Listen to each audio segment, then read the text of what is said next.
one thing I picked up was this question about more data means more questions.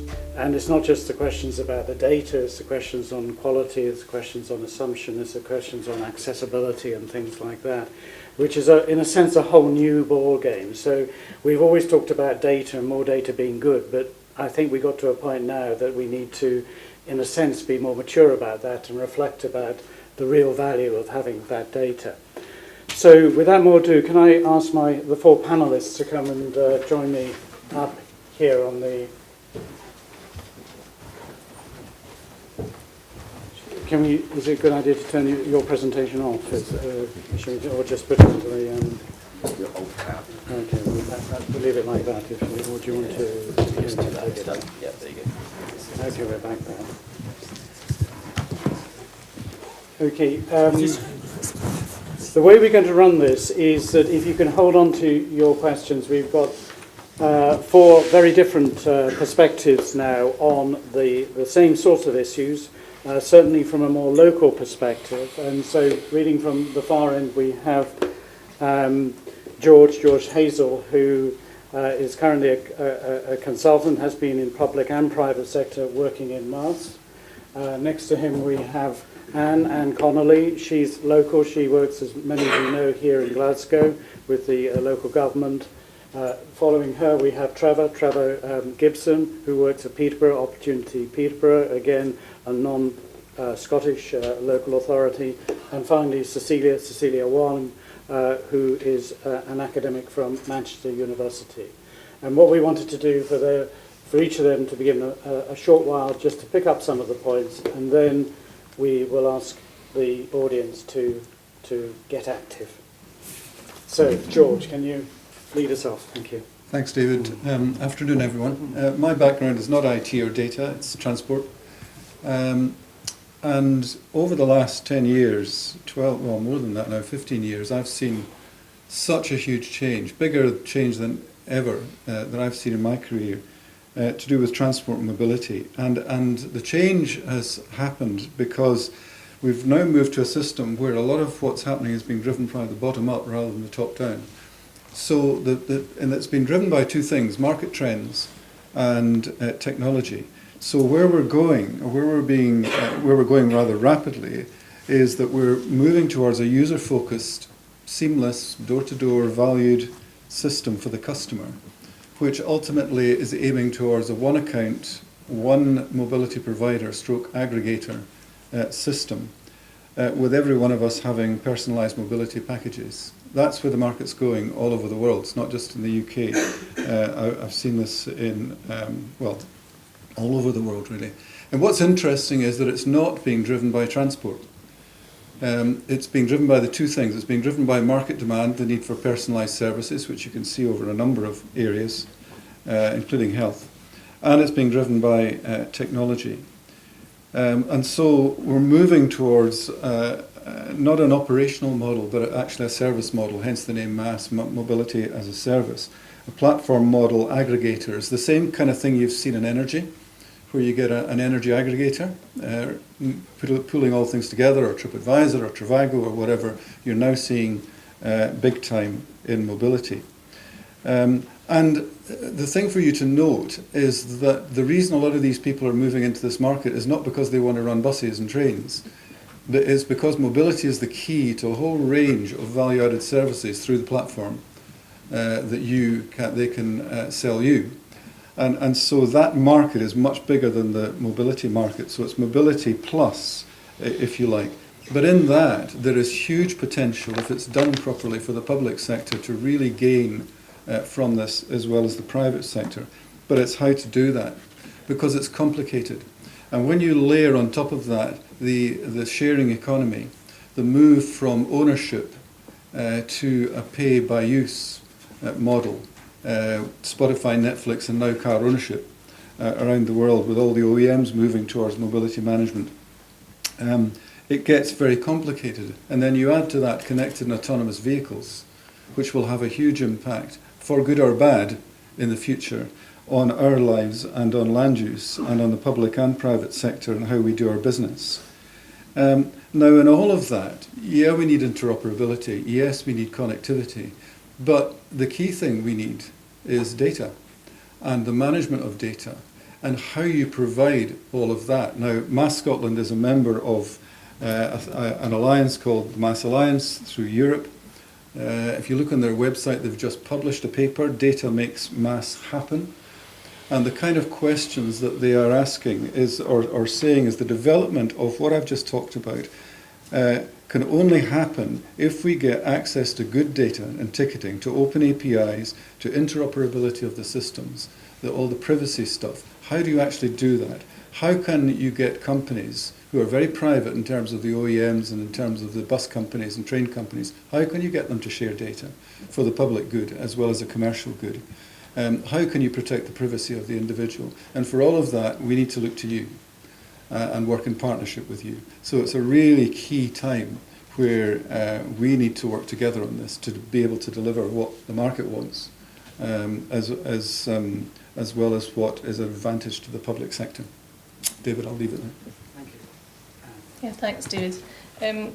I thought Tom's presentation today was very helpful, I think, in giving some very clear messages about what's kind of facing us in the public sector, but at the same time, to me, had highlight some of the complexity again of what we're trying to do. I think Glasgow as a council is quite clear that digital and data are really at the kind of front and centre of public sector reform in the city. So not just what we deliver, but how we deliver it. And how we actually interact with people in the city. It's becoming a big issue in terms of the openness of and accountability of the organisation, and not just in terms of open data, but the kind of dialogue and consultations that we're having with people. I've got some colleagues with me today from the council. I think we were struck today in the workshops earlier just about the breadth of what the centre is doing, and a kind of a gentle tension, if you like, between the academic nature of what you're doing and the ability that you need to have to kind of test a hypothesis and to stretch things and to work on formulas and theories that we're perhaps not very familiar with in the public sector, versus the very practical approaches that you want to have when you're actually dealing with a lot of thorny issues in a city, which are both strategic about the city's international role, but also very local and very long term about our poverty and our public health issues. So I think there's a tremendous amount that we can collaborate on. And what I was struck by when Tom was talking about some of the challenges there is, I think we are an administrative body. We do have a lot of administrative data, and a lot of it was analysed off files and shells before digital came along. And we had at that time a lot of staff who were very knowledgeable and skilled in that area. I think we've lost some of those skills and some of those resources over time, and that's somewhere I think we can look to collaborate much more with yourselves on how we learn some of those skills, but don't necessarily need to have them all. We just need to be working with people who understand those and who can share that with us. Also the tools, so there will be some things which will be affordable to us in the public sector and some things that won't, and some things that we should have and others that we can't imagine purchasing or using. So again, we need to kind of collaborate on that. And just the capacity to do and to meet the ambition of what's in the city. We don't have that capacity in the public sector as a whole, I think, in the city, but particularly in the council. So we obviously can work with each other on that. And I think what David said was going to be one of my key points today is we have worked obviously in the Smart City demonstrator. We're currently working on a digital strategy. We're working in the city on 5G. We're looking at how we use our business information more to tell us more about how we operate and how we can improve it. And to take some of those operations out and take some of that cost out is a big driver for us. But as we've got deeper into it, what has become increasingly important for us, what is the question? What is the question that we're asking ourselves about, rather than the kind of mass gathering of data to see what it may tell us about trends? It's really, what are the questions we should be asking ourselves about what kind of city we want to live in? What do we need to do to improve it? What is it that we're doing that isn't working, and what is it we need to do to make it work better, and to do that in a collaborative way, not just with academia, but with business and with local people as well. Thank you, Anne, and thank you, Tom, for the inspiring presentation, which I think set out really the the potential, but also some of the current benefits that's being seen through the clever use of data. I spent a career in local government. I don't work in local government now. I work just outside for an organisation that's owned by local government in Peterborough, the Economic Development Company. So I see things from a different angle now. And I think it's clear to me on my local experience and indeed on my travels that, and listening to some of Tom's examples, we're clearly not capitalising on the full benefits of data in cities, and certainly I speak mainly from the point of view of Peterborough. There's plenty of good examples around things that are traditionally easy to track, measure and monitor, such as transport, and to a lesser degree waste, because they're easy to do, and the local authorities tend to have most of the data. But pushing beyond that, I think, into some of the more innovative areas proves difficult.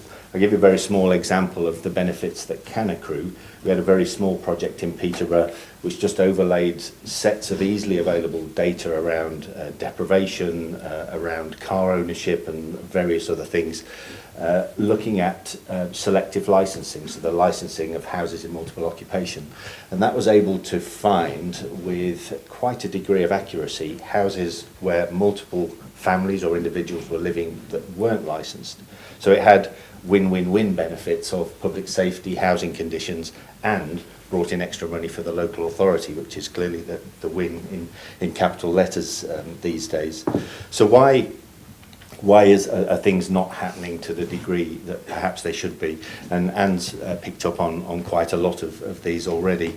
I think certainly local government lacks the skills, the sort of data science and analytical skills. It's seen still as a luxury, and more so now when hard decisions have to be made about resources. I think sometimes in the field I work in, the sort of smart cities, future cities area, it's still often seen as an add-on sort of project that sits alongside other projects rather than being seen as something that can actually help the city achieve its goals. I think there's still a little bit of risk aversity around new technology and around doing clever things with data. People often hiding behind now GDPR. There's a bit of a risk there that we might release some public data that we shouldn't have done or whatever. I think there's still public perception around the collection of use of data, which perhaps is breaking down a little. I think as a point that Tom made, the public sector doesn't have all of the data, certainly doesn't have all of the answers, and accessing some of the critical data to complete the picture proves quite difficult. So you only ever end up with half a picture, which devalues the outputs of any work that you may do. So looking to the future, how do we overcome those? I think there's a real need through organisations such as IET and the data centre here rather, to capture the case studies, the best value, the benefits and so on of data use, and to show the real value, the benefits of applying that knowledge and some of those techniques. There's a real need to collaborate across and between cities and across and between sectors, both nationally and internationally, to share resources, to share risks, to share the data, and to develop mechanisms that can be replicated in other contexts. I don't think there's any need or any point in hiding behind the reduction in resources to local government over recent years. An example from the Peterborough context is that over the last 9 to 10 years, Peterborough's budget, its grant from government, if you like, has reduced by the same amount as it cost them to deliver adult social care. So, the costs have been dramatic, and I don't think the use of data to sort of define and refine the impacts of that, because I think everybody well knows that there will be social and environmental impacts of that. It's more about using and harnessing the value of that data to really reform and transform local government.